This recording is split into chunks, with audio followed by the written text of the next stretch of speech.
একটা দেখাই তোমাদেরকে, যে ওই জবাখানা, যেটা ওই লাল জবাটা, ওটাও বেশ সুন্দরভাবে আমি কিছুক্ষণ আগেও দেখলাম ফুটেছিল। এখন একটু সন্ধে হয়ে আসছে তো দেখি পাপড়িগুলো আবার বুঝে গেল নাকি।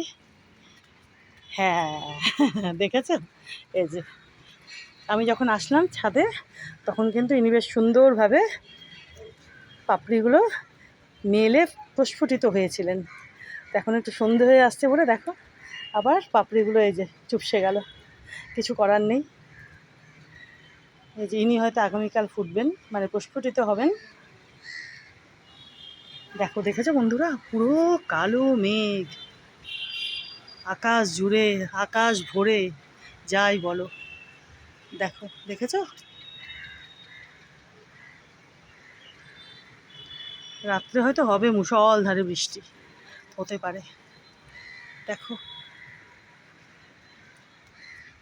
তো যাই হোক, বৃষ্টিটা হওয়াতে দেখো আমার বাড়ির সব গাছগুলোকে আরও কত সুন্দর লাগছে। দেখো, আরও সুন্দর, আরও বেশি বেশি সুন্দর, বেশি বেশি সতেজ, বেশি বেশি সবুজ, কি ভালো যে লাগছে। দেখো, ঠিক বলছে না বলো? তোমরাই দেখো, দেখো কি ভালো লাগছে। একটু এদিক থেকে দেখিয়ে দিই তোমাদের।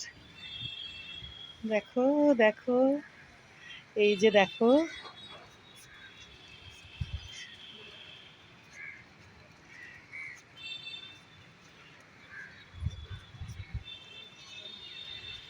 চলো বন্ধুরা, আর ভিজবো না, এখন ঘরে যাই। বাবা, দেখো উনি ওখানে দাঁড়িয়ে রয়েছেন, কি করছেন যেন একটা চুপচুপ করে। কি করছো বাবা? ওই যে টিকটিকি মহাশয় বলছে, ঠিক ঠিক ঠিক ঠিক ঠিক ঠিক।